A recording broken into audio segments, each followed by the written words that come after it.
Hello दोस्तों, मेरे इस नए वीडियो में आपका स्वागत है। एक बार फिर से लेके आ गए हैं महत्वपूर्ण प्रश्नों का कलेक्शन, वो भी बीपीएससी टीआरई 4.0 के लिए। तो चलिए हो जाइए पहले क्वेश्चन के लिए तैयार। और पहला प्रश्न ही ऐसा प्रश्न है जो बिहार के किसी भी एग्ज़ाम के लिए ये फेवरेट प्रश्नों में से एक है। तो इसको स्टार मार्क करते हैं और जानते हैं इससे संबंधित सॉल्यूशन। बिहार सोशलिस्ट पार्टी कब गठित हुई थी? ये हमसे इसका स्थापना वर्ष ही पूछा जाता है बहुत बार।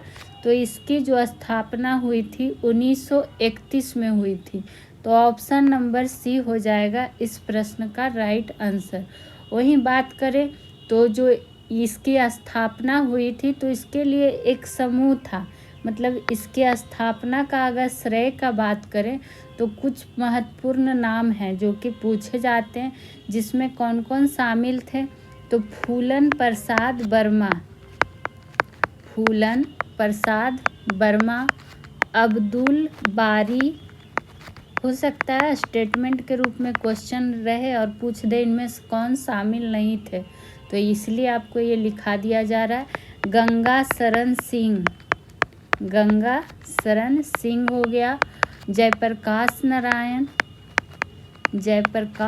नारायण, ये सब क्या थे? बिहार सोशलिस्ट पार्टी की स्थापना के समय एक समूह था इनका। और इसके अन्य सदस्य में भी थे राम वृक्ष बेनपुरी, गंगा शरण सिन्हा, देखिए यहाँ भी तो आ ही गया है। वहीं बात करें, एक प्रश्न और यहाँ पर कंफ्यूज क्या करता है एग्जाम में, जैसे जब आपसे पूछेगा कि बिहार सोशलिस्ट पार्टी कब गठित हुई थी, तो ये तो 1931 में हुई थी। लेकिन ये आपसे एक प्रश्न और पूछा जाता है क्या, कि बिहार कांग्रेस सोशलिस्ट पार्टी, इसमें आपको कांग्रेस जुड़ा हुआ मिलेगा और कंफ्यूज हो जाते हैं लोग इसमें।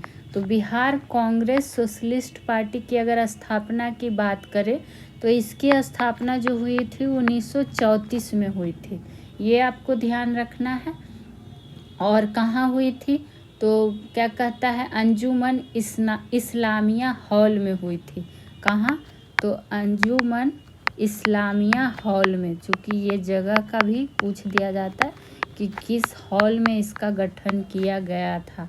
और ये प्रश्न आपके लिए बहुत ही इम्पोर्टेंट में से एक है।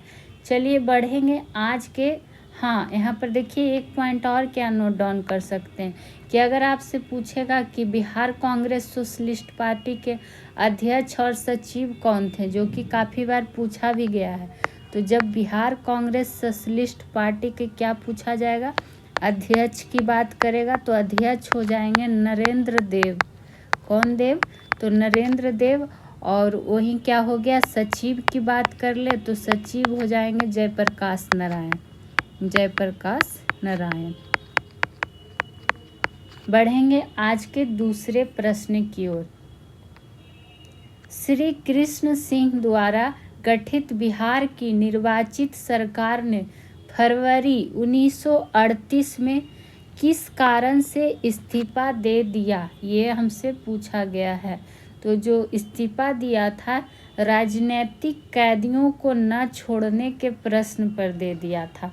तो ये ऑप्शन कहाँ है? ऑप्शन नंबर सी हो जाएगा इसका राइट आंसर। श्री कृष्ण सिंह जो कि बिहार के प्रथम मुख्यमंत्री थे, तो ये चीज़ तो आपको पता भी होगा। वहीं बात करेंगे, क्या कहता है, मोहम्मद यूनुस के जो अंतरिम मंत्रिमंडल थे उनका त्यागपत्र देने के बाद, मतलब कहने का मतलब है कि आपसे ये बोल रहे हैं कि एक पॉइंट ये आप नोट डाउन कर सकते हैं कि कांग्रेस ने मंत्रिमंडल का जो गठन किया था, कांग्रेस ने मंत्रिमंडल का गठन जो किया था वो कब किया था, ये डेट पूछा जाता है। तो 20 जुलाई 1937 में किया था। ठीक, और किन के नेतृत्व में हुआ था इसका गठन? तो नेतृत्व जो हुआ था श्री कृष्ण सिंह का नेतृत्व में हुआ था। ठीक, और इसमें कुछ ऐसा लिखने लायक तो नहीं है, बस इतना काफ़ी है। बढ़िए आज के अगले प्रश्न की ओर। जो कि होगा 3 नंबर प्रश्न। देखिए कितना बड़ा प्रश्न है, पर क्या करिएगा, प्रश्न पूछा ही जाता है इस तरह का। निम्नलिखित में से कौन से युग्म सही सुमेलित है, हमसे सही का पूछा गया है, तो देख लेते हैं कि कौन सा सही है। तो 1767 से लेके 69 प्रथम आंग्ल मराठा युद्ध, या फिर 1790 से 92 तक तृतीय आंग्ल मैसूर युद्ध, 1824 से 26। देखिए दूसरा नंबर सही है, जो कि 1790 से 92 वाला हुआ था, ये तृतीय आंग्ल मैसूर युद्ध हुआ था। तो 2 ऑप्शन में देखिए आपको कहाँ दिख रहा है, शुरू में एक ए नंबर में दिख रहा है और एक डी नंबर में, तो 2 ऑप्शन तो ऐसे ही कट हो गए। अब यही दोनों में से कोई ऑप्शन होगा आंसर। वही बात करें 1824 से 26 में हुआ था प्रथम आंग्ल बर्मा युद्ध, तो ये 3 नंबर भी सही दिया हुआ है। तो 3 देखते हैं किस में है, तो 3 एक ही ऑप्शन में है, तो इसका राइट आंसर हो जाएगा ऑप्शन नंबर डी, यानी कि 1824-26 वाला सही है, 2 और 3 सही है। तृतीय आंग्ल मैसूर युद्ध की अगर बात आई है यहाँ पे, जो कि 1790 से 92 के बीच हुआ था, तो इसका क्या कहता है, संधि पूछा जाता है कि किस संधि के तहत ये समाप्त हुआ था। तो श्रीरंगपट्टनम की संधि, किस संधि के द्वारा, तो श्रीरंगपट्टनम की संधि के द्वारा ये हुआ था। और किसके शासनकाल में ये हुआ था, ये भी पूछा जाता है। तो जब बात आएगी किसका, शासनकाल का, तो शासनकाल ध्यान रखना है लॉर्ड कॉर्नवालिस। कौन था उस टाइम, लॉर्ड कॉर्नवालिस, ये हो गया। और इसी संधि के द्वारा टीपू का जो था, टीपू सुल्तान, उसका आधा राज्य छीन लिया गया था। वहीं जब ये गलत जो हो गया प्रथम आंग्ल मराठा युद्ध, जो कि 1767 से 69 दिया हुआ है, तो ये तो यहाँ पे गलत था। तो होगा कब, तो जो प्रथम आंग्ल मराठा युद्ध हुआ था वो 1775 से लेके 82 के बीच हुआ था, ठीक। और साल बाई के संधि के तहत प्रथम आंग्ल मराठा युद्ध समाप्त हो गया था। तो अगर आपसे इसका संधि पूछेगा तो क्या हो जाएगा, सालवाई संधि, सालवाई संधि। आप लोग एक जगह अच्छे से नोट डाउन कर लीजिएगा और रिवीजन में आपको आसानी हो जाएगा। वहीं बात करें प्रथम आंग्ल बर्मा युद्ध का, जो कि यहाँ पर है 1824 से 26, तो ये इसका किस संधि के तहत समाप्त हुआ था, तो यांडबू की संधि, किसकी संधि के तहत, तो यांडबू की संधि के तहत समाप्त हुआ था। और इसके समय जो गवर्नर जनरल था वो कौन था, तो वो उस टाइम जो था Lord Amherst, Lord Amherst. और ये इम्पोर्टेंट प्रश्नों में से एक है। चलिए बढ़ेंगे आज के अगले प्रश्न की ओर। इनमें से किसने अंग्रेजी ईस्ट इंडिया कंपनी के कंट्रोल के खिलाफ बगावत नहीं की, हमसे पूछा जा रहा है, ठीक। तो ये कौन हो जाएगा, हैदराबाद का निज़ाम। तो ऑप्शन नंबर बी होगा इसका राइट आंसर। चूँकि ये हैदराबाद का निज़ाम, जो कि बेलेजली का सहायक संधि को स्वीकार करने वाला भारत का प्रथम राज्य था। ये काफ़ी बार एग्जाम में पूछा गया था। एक पॉइंट इसमें ये आप नोट डाउन करेंगे कि हैदराबाद का निज़ाम बेलेजली का सहायक संधि नीति को क्या क्या था, स्वीकार करने वाला भारत का प्रथम राज्य था, भारत का प्रथम राज्य था। और ये प्रश्न भी काफ़ी बार पूछा गया है एग्जाम में। वहीं बात करें कि 1857 का सैनिक विद्रोह में हैदराबाद का जो निज़ाम था अंग्रेज का समर्थक भी रहा था, ठीक। तो ये सब आपको क्या करना है, ध्यान में रख लेना है। चलिए, और यहाँ पर क्या है, जो यहाँ पे है तमिलनाडु का क्या है, पोलीगार। तो तमिलनाडु का जो पोलीगार विद्रोह हुआ था ये 1799 से 1801 के बीच हुआ था। किसके नेतृत्व में हुआ था, तो वीर पी कटबामन के नेतृत्व में। कटबामन, ये नाम ध्यान रख सकते हैं। वहीं बात करेंगे त्रावणकोर का दीवान वेलुथम्पी, जो ऑप्शन नंबर डी में है, इसका विद्रोह हुआ था 1808 से 9 के बीच में हुआ था। ये आपको क्या करना है, ध्यान में रख लेना है। अब बढ़ेंगे अगले प्रश्न की ओर, जो कि होगा हमारा 5वां नंबर प्रश्न। और आगे बढ़ने से पहले आप लोगों से रिक्वेस्ट रहेगा कि अगर वीडियो अच्छा लगता है तो चैनल को सब्सक्राइब करें, वीडियो को शेयर लाइक जितना हो सके करें। इसी तरह का रेगुलर सेशन आपको मिलता रहेगा। बिहार रिलेटेड अगर आप किसी भी एग्ज़ाम की तैयारी कर रहे हो तो जीके जीएस से यहाँ आपको बहुत हेल्प मिलेगा, ज़रूर देखिए वीडियो। सूची 1 को सूची 2 से मिलान करने वाला आ गया है। एक तरफ आपका स्थान दिया हुआ है और एक तरफ आपको अंग्रेजों द्वारा विलय का इसमें वर्ष बताना है, ठीक। तो संभलपुर है जो 1849 हो जाएगा। और ये सब सारे प्रश्न काफ़ी इम्पोर्टेंट हैं जो कि आपके लिए चुन चुन के लाए जाते हैं। वहीं बात करें अगर सतारा का, तो सतारा का जो हुआ था 1848 में हुआ था। अवध की बात करेंगे तो 1856 और झांसी हो जाएगा 1853। वहीं बात करते हैं ये सब किसके तहत हुआ था, मतलब किसके शासनकाल के समय, तो लॉर्ड डलहौजी के समय हुआ था।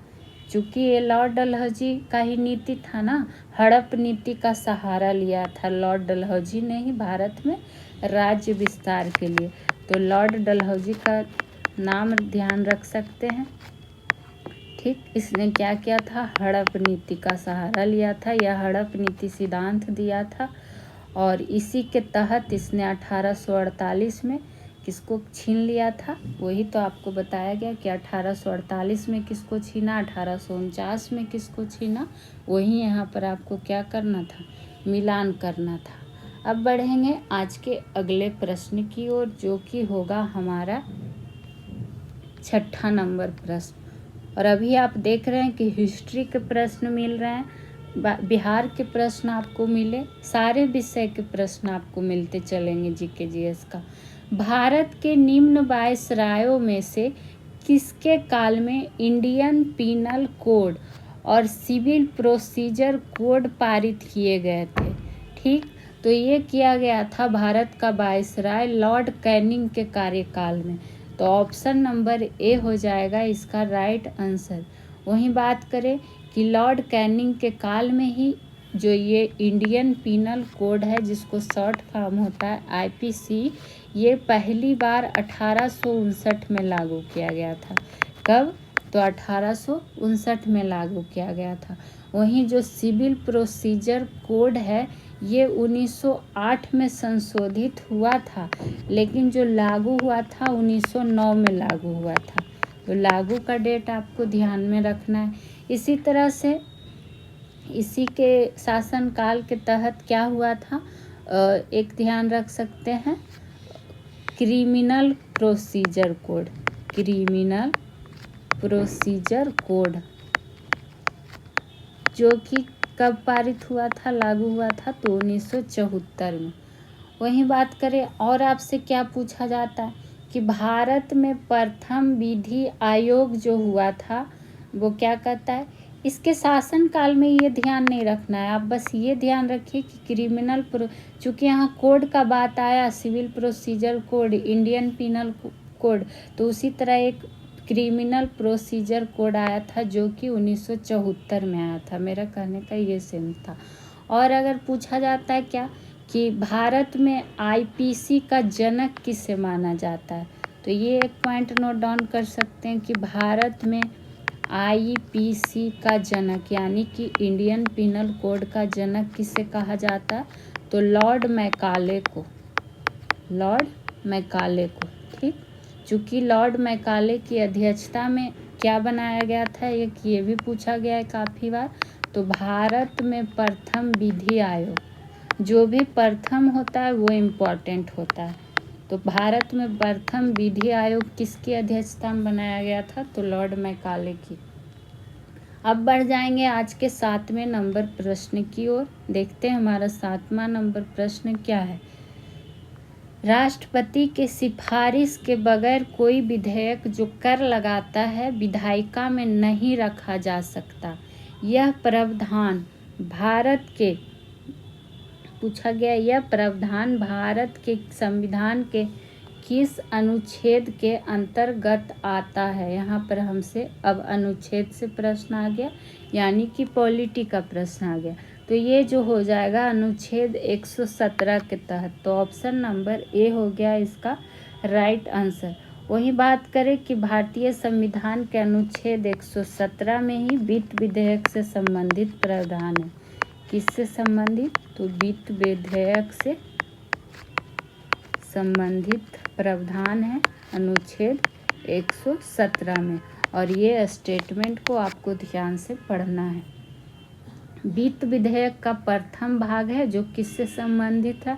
तो धन विधेयक से संबंधित है। तो इसका जो प्रथम भाग हो जाएगा वो कौन हो जाएगा? धन विधेयक। धन विधेयक। और धन विधेयक किस अनुच्छेद में आपको वर्णित है इसका परिभाषा? तो अनुच्छेद 110 में। जो आपसे एग्जाम में पूछा जा सकता है वही पॉइंट आपको यहाँ पे बताया जाता है। बाकी तो आप लोग पढ़ते ही हैं, बुक वगैरह क्लास भी आप लोग कर ही रहे होंगे। बाकी यहाँ आप लोग रेगुलर सेशन प्रैक्टिस के लिए कर सकते हैं। टॉपिक वाइज पढ़ना है तो आपको वो भी पढ़ाया हुआ है, प्लेलिस्ट आप लोग एक बार चेक कर लीजिए जाके। वहीं अगर आपसे पूछे कि साधारण विधेयक इसकी प्रक्रिया किस अनुच्छेद में है? तो अनुच्छेद 107 में। ठीक। और साधारण विधेयक पर संयुक्त अधिवेशन जो बुलाया जाता है, साधारण विधेयक पर जो संयुक्त अधिवेशन बुलाया जाता है वो किस अनुच्छेद के तहत? तो अनुच्छेद 108 के तहत। और किसके द्वारा बुलाया जाता है? तो राष्ट्रपति के द्वारा बुलाया जाता है। और ये आप लोग खुद देखिएगा कि कौन ऐसा एग्जाम है जिसमें सब प्रश्न नहीं पूछा गया है। चलिए बढ़ेंगे आज के अगले प्रश्न की ओर, देखेंगे हमारा अगला प्रश्न क्या है।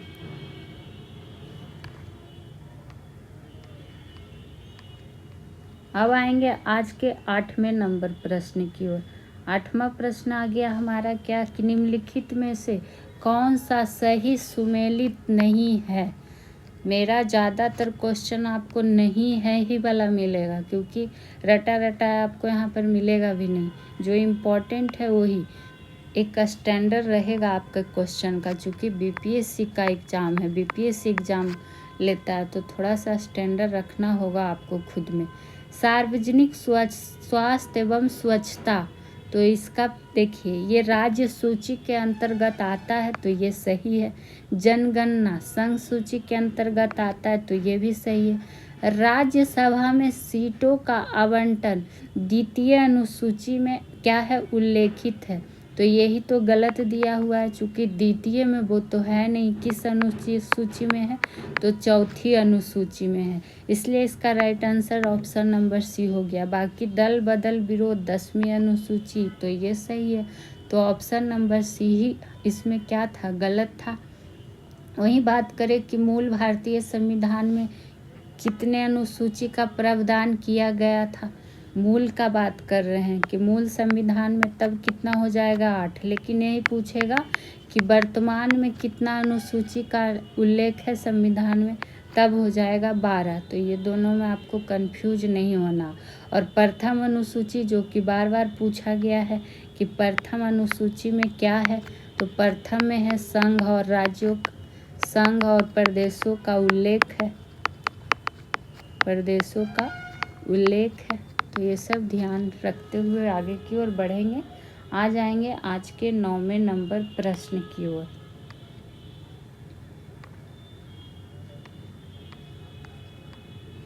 भाषाई आधार पर राज्यों का पुनर्गठन कब किया गया था? तो ये जो पुनर्गठन किया गया था कब किया गया था? 1956 में। तो देखिए ऑप्शन में है ही नहीं 1956, तो उपयुक्त में से कोई नहीं, तो ऑप्शन नंबर डी हो जाएगा इसका राइट आंसर। वहीं बात करें कि 1 नवंबर 1956, अगर एक एग्जैक्ट डेट पूछेगा तो 1 नवंबर 1956 को 7वां संविधान संशोधन अधिनियम द्वारा। इस तरह से शॉर्ट में आप लोगों के लिए लिख देते हैं कि 7वां संविधान संशोधन अधिनियम के द्वारा राज्यों का पुनर्गठन किया गया था। और किसके सिफारिश पर राज्यों का पुनर्गठन किया गया था? तो जब बात आएगी सिफारिश का तो उसका नाम क्या था? फजल अली आयोग। फजल अली आयोग। और राज्यों के निर्माण पर किसकी अध्यक्षता में एक समिति बनाई गई थी? तो जब पूछेगा कि एक समिति जो बनाई गई थी वो किसके अध्यक्षता में, वो था एस.के. धर के अध्यक्षता में, एस.के. धर की अध्यक्षता में। ठीक, तो ये सब आपको पॉइंट नोट डाउन करते हुए आगे बढ़ना है। और आज क्या कहता है, आंध्र प्रदेश राज्य का जो निर्माण किया गया था वो कब हुआ था? तो वो हुआ था 1 अक्टूबर 1953 को। तो आंध्र प्रदेश का पूछा जाता है तो लिख लीजिएगा 1 अक्टूबर 1953 को। बढ़ेंगे आज के 10वें नंबर प्रश्न की ओर। देख ही रहे हैं आपको सारे प्रश्न मिल रहे हैं सारे विषय के। निम्नलिखित अवस्थाओं में से किसमें गीले कपड़े सबसे जल्दी सूख जाएंगे? तो इसमें जो सूख जाएंगे जब 20% आर्द्रता रहेगा और 60 डिग्री सेल्सियस तापक्रम रहेगा। तो देखिए 20 डिग्री कहाँ से स्टार्ट है, एक सी में है और एक डी में। तो ये दो ऑप्शन तो ऐसे ही कट हो गया। तो 20% आर्द्रता और 60 डिग्री सेल्सियस तापक्रम, तो ऑप्शन नंबर डी होगा इसका राइट आंसर। वहीं बात करें कि सूख तो जाएगा, बाष्पीकरण का जो प्रक्रिया है वो क्या होता है? तो जब किसी तरल को वाष्प में उसके क्वथनांक में बदलेंगे वही प्रक्रिया होता है बाष्पीकरण। तो इसमें बस ये काफ़ी बार पूछा गया है, तो इस प्रश्न का आंसर ध्यान रखिएगा। अब आ जाएंगे आज के 11 नंबर प्रश्न की ओर। सफ़ेद प्रकाश में उपस्थित निम्नलिखित रंगों में से कौन सा रंग शीशे के प्रिज्म द्वारा सबसे कम विचलित होता है? तो ये जो विचलित होता है सबसे कम में वो होता है लाल रंग। तो कहाँ है लाल रंग? पहले देख, प्रिज्म द्वारा सबसे कम हमसे पूछा गया है ना कि कौन सा रंग प्रिज्म द्वारा सबसे कम विचलित होता है? तो लाल रंग। तो ऑप्शन नंबर सी हो जाएगा राइट आंसर। लेकिन अगर आपसे पूछता है यही सेम क्वेश्चन कि सबसे अधिक कब होगा, तो सबसे अधिक होगा बैगनी रंग और सबसे कम होगा लाल रंग। चूँकि श्वेत प्रकाश का अपने अवयवी रंगों का प्रकाश किरणों में विभाजन होना क्या कहलाता है? प्रकाश का वर्ण विक्षेपण। और उसी में आपको ये सब पढ़ने के लिए मिलेगा। एक पॉइंट और यहाँ पे नोट डाउन कर सकते हैं कि जो बैगनी रंग का तरंगदैर्घ्य होता है, बैगनी रंग का तरंगदैर्घ्य जो होता है वो सबसे कम होता है। यहाँ देखिए अपोजिट था, सबसे अधिक क्या था इसका विचलित होना। यहाँ बैगनी रंग का तरंगदैर्घ्य सबसे कम होगा और लाल रंग का तरंगदैर्घ्य सबसे ज़्यादा होगा, सबसे अधिक होगा। चलिए अब आ जाइए आज के अगले प्रश्न की ओर। प्रश्न आप खुद देख के अनुमान लगा सकते हैं कि कैसा प्रश्न है, क्वेश्चन का लेवल कैसा है, आप लोग बताइए ज़रूर। पूर्ण सूर्य ग्रहण के दौरान सूर्य को सीधे देखने से आँख में अपरिवर्तनीय क्षति पहुँचती है। रेटिना का जलना सूर्य की किरणों के निम्न घटकों में से किस एक के कारण होता है? तो ये जो घटना होता है अल्ट्रावायलेट प्रकाश के कारण। तो ऑप्शन नंबर सी हो जाएगा इसका राइट आंसर। वहीं बात करें सूर्य ग्रहण का, तो सूर्य ग्रहण जब पूछता है कि कब लगता है, तो जब क्या होगा, सूर्य और पृथ्वी के बीच कौन आ जाता है? चंद्रमा आ जाता है। यानी कि मून हो गया, सन हो गया और अर्थ हो गया। तो सूर्य और पृथ्वी के बीच जब चंद्रमा आ जाएगा तो सूर्य ग्रहण लग जाएगा। और सूर्य ग्रहण भी 3 प्रकार का होता है। कितने प्रकार का? तो 3 प्रकार का। एक होता है जो पूर्ण सूर्य ग्रहण होता है और एक होता है जो कि आंशिक सूर्य ग्रहण होता है और एक होता है कि बलयाकार सूर्य ग्रहण होता है, सूर्य ग्रहण। तो ये चीज़ भी आपको क्या करना है, ध्यान में रख सकते हैं। वहीं अगर पूछ दे आपसे कभी कि संपूर्ण सूर्य ग्रहण की वास्तविक अवधि मतलब अधिक से अधिक कितना मिनट हो सकती है। पूर्ण सूर्य ग्रहण की अवधि अगर आपसे पूछेगा तो ध्यान रखिएगा कि अधिक से अधिक 11 मिनट तक। कितना मिनट तक? 11 मिनट तक हो सकता है। ठीक, तो ये ध्यान रखिएगा। आएंगे आज के 13 नंबर प्रश्न की ओर।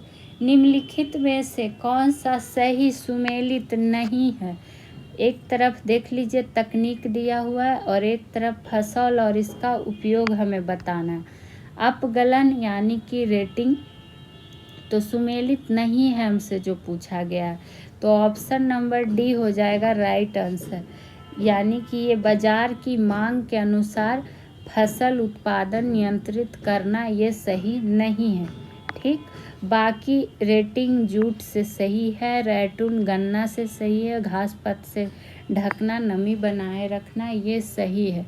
तो जो ये परिशुद्ध खेती है या परिशुद्ध कृषि है, इसमें क्या होता है कि डिजिटल मतलब कह सकते हैं कि डिजिटल कृषि, ठीक, जिसमें कि आप उपयोग करके फसल का उत्पादकता में वृद्धि करने का प्रयास किया जाता है। लेकिन यहाँ दिया क्या था, इसीलिए ये सेंटेंस क्या हो गया, गलत हो गया। अब आ जाएंगे आज के 14 नंबर प्रश्न की ओर। और इसका अगर आपको पीडीएफ चाहिए तो टेलीग्राम ग्रुप ज्वाइन कर लेंगे, वहाँ पे पीडीएफ भी आपको मिल जाएगा। और आप लोग से बस एक रिक्वेस्ट रहेगा कि जितना हो सके आप लोग वीडियो को शेयर कीजिए। फिलहाल ये आप लोग के बीपीएससी टीआरई 4.0 के लिए एकदम स्पेशल सेशन स्टार्ट ही हुआ है, अभी भी देर नहीं हुआ है, आप लोग जुड़ सकते हैं। आइए 14 नंबर प्रश्न पे। सिमलीपाल राष्ट्रीय उद्यान स्थित है, कहाँ स्थित है? तो उड़ीसा में। तो ऑप्शन नंबर डी हो जाएगा इसका राइट आंसर। वहीं बात करें कि ये कैसा अभयारण्य है, सिमलीपाल राष्ट्रीय उद्यान, तो एक प्रमुख बाघ अभयारण्य है, बाघ अभयारण्य है। वहीं बात करें तो ये 2009 से ही यूनेस्को के लिए बायोस्फीयर रिजर्व का हिस्सा भी है।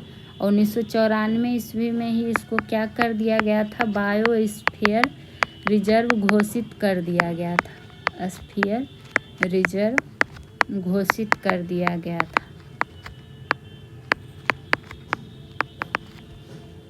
अब बढ़ेंगे आज के 15 नंबर प्रश्न की ओर। निम्नलिखित में कौन सी दक्षिण भारत की सबसे ऊंची चोटी है? तो जो दक्षिण भारत की सबसे ऊंची चोटी है वो हो जाएगा अनाईमुड़ी। तो ऑप्शन नंबर सी होगा राइट आंसर।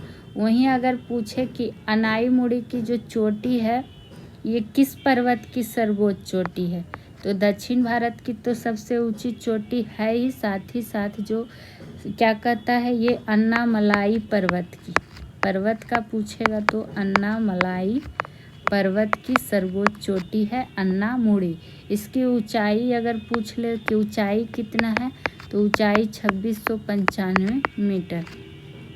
वहीं बात करें दक्षिण भारत की सबसे सेकेंड में ऊंची चोटी है, तो फर्स्ट में हो गया, तो दोदा बेटा सेकेंड में हो जाएगा, तो सेकेंड में इसको ध्यान रखना। और दोदा बेटा जो है कि किस पहाड़ी की सर्वोच्च चोटी है, तो नीलगिरी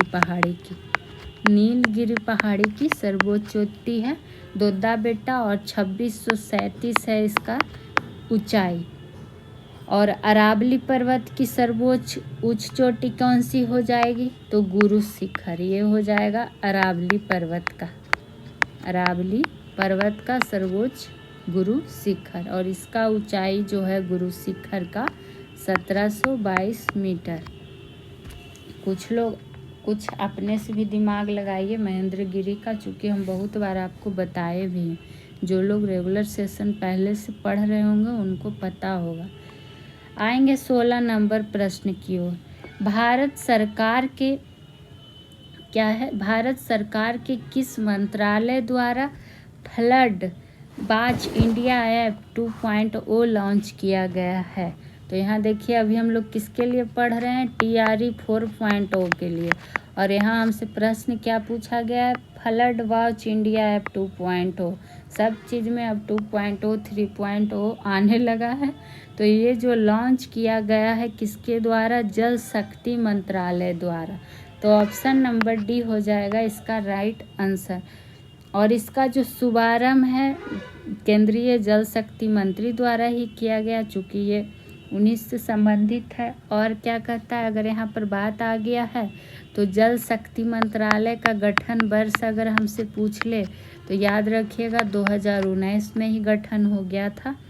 और जल का बात आया है तो एक चीज़ ध्यान रख सकते हैं कि विश्व जल दिवस कब मनाया जाता है? तो ये मनाया जाता है 22 मार्च को। तो ये चीज़ ध्यान रखिएगा।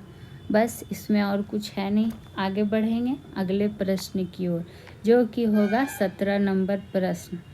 प्रधानमंत्री जनजातीय उन्नत ग्राम अभियान में कितने गांवों को कवर किया जाएगा? तो ये जो कवर किया जाएगा कितने गांवों को, इसका लक्ष्य है कि क्या है? 50,000 ऑप्शन में तो है ही नहीं। प्रधानमंत्री जनजातीय, एक बार प्रश्न को ध्यान देते हैं थोड़ा सा, कि जनजातीय जो उन्नत ग्राम अभियान है इसमें पूछा गया है कि कितने गांवों को कवर किया जाएगा। तो इसमें जो गांवों का कवर किया जाएगा, कितने गांवों की बात किया गया था, यहाँ पे देखिए डाटा में प्रिंट हो गया है। ये 50,000, 36,000, 53,000, चूँकि नहीं, यहाँ पे डाटा जो होना चाहिए था कि 5 करोड़ जनजातीय लोगों को, कितना? 5 करोड़ जनजातीय लोगों का इस लाभ से क्या करना था? लाभान्वित करना था। तो इसी को कर दीजिए 5 करोड़, ऑप्शन ए को ही, बाकी रहने दीजिए। तो इसका बस ये ध्यान रखिएगा कि ये अभियान योजना शुरू किया गया था 5 करोड़ लक्ष्य के लिए, कि 5 करोड़ गाँव को क्या किया जाएगा? कवर किया जाएगा। 5 करोड़ जनजातीय लोगों को लाभान्वित करना है, ये ध्यान में रखना है। इसके अंदर 5 करोड़, यही प्रश्न ही था, इसका ऑप्शन गलत है। अब बढ़िए आज के 18 नंबर प्रश्न की ओर। हो जाता है कभी कभी टाइपिंग मिस्टेक में। वहीं बात करें कि बिहार जातीय आर्थिक सामाजिक सर्वे के अनुसार बिहार में कितने प्रतिशत परिवार हैं जो गरीब हैं? हमसे ये पूछा गया। हम तो कहते हैं इस क्वेश्चन को ही छोड़ दीजिए, इसको कभी और हम डिटेल में बता देंगे अच्छे से। अभी इसको अनवैलिड ही कर दीजिए, इसको कभी और देखेंगे, आएगा प्रश्न अच्छे से। तो चूँकि कन्फ्यूजन हो रहा है इसमें कि कितना क्या था प्रश्न, क्या था ऑप्शन, उसके अकॉर्डिंग। बिहार जातीय आर्थिक सामाजिक सर्वे के अनुसार बिहार में कितने प्रतिशत गरीब परिवार पूछा गया? तो ये हो जाएगा 34.13%। तो ऑप्शन नंबर सी होगा राइट आंसर। तो इसमें ये आप ध्यान रख सकते हैं कि इस जाति सर्वेक्षण के अनुसार मतलब कि बिहार में 94 लाख परिवार है जिसका मासिक आय 6,000 से कम है और उसी को गरीब माना गया है। तो अगर बिहार में पूछेगा कि जाति सर्वेक्षण के अनुसार कितना लाख परिवार है, तो 94 लाख परिवार है जिसका मासिक आय 6,000 से कम है। मासिक की बात कर रहे हैं, वही क्या आता है? गरीब माना गया है। तो इसमें ये आप बस ध्यान रख सकते हैं। बढ़ेंगे अगले प्रश्न की ओर, जो कि होगा 19वां नंबर। और 19वें नंबर से जाने से पहले आप लोग को पता है कि आपको डेली सेशन में 3 प्रश्न पूछा जाएगा और आपको इसका जवाब देना है और सारे लोग जवाब दीजिएगा। तो आज का पहला प्रश्न जो आपके लिए होगा, क्या होगा? लोक लेखा समिति अपनी रिपोर्ट किसे प्रस्तुत करती है? ये है आज का पहला सवाल। और वही सवाल पूछा जाएगा जो कि आपको डिटेल में पढ़ाया गया ताकि आपका रिवीजन हो सके। शुष्क बर्फ किसे कहते हैं? ये है दूसरा सवाल। तीसरा सवाल जो आज का है कि बजट 2024-25 का कितना मुख्य विषय है? कितना मुख्य विषय है? ये मॉक 3 है, मॉक 2 ऑलरेडी हो चुका है। तो पहले आप लोग सीरियल वाइज देखा करें क्लास ताकि आपको समझ में आए। और कल जो आपसे प्रश्न पूछा गया था उसका आंसर भी बता देते हैं। पहला प्रश्न आपसे पूछा गया था कि पंचायती राज प्रणाली किस सूची का विषय है, तो राज्य सूची का। दूसरा प्रश्न आपसे पूछा गया था कि पर्यावरण प्रदर्शन सूचकांक 2024 में भारत का स्थान, तो 176वां। तीसरा प्रश्न आपसे पूछा गया था बिहार विशेष सर्वेक्षण बंदोबस्त नियमावली कब आया था, तो 2012 में। तो ये हुआ प्रश्न आंसर। अब बढ़ेंगे आज के अगले प्रश्न की ओर। अगला प्रश्न क्या है हमारा, 18वें लोकसभा चुनाव के तहत बिहार के 40 सीटों में से विभिन्न दलों को मिले विभिन्न सीटों पर जीत के संदर्भ में कौन सा मिलान सही है, हमसे पूछा गया। तो सबसे पहले तो ये ध्यान रखना है कैमा, तो 18वां, और इसमें जो सही है वो है लोजपा।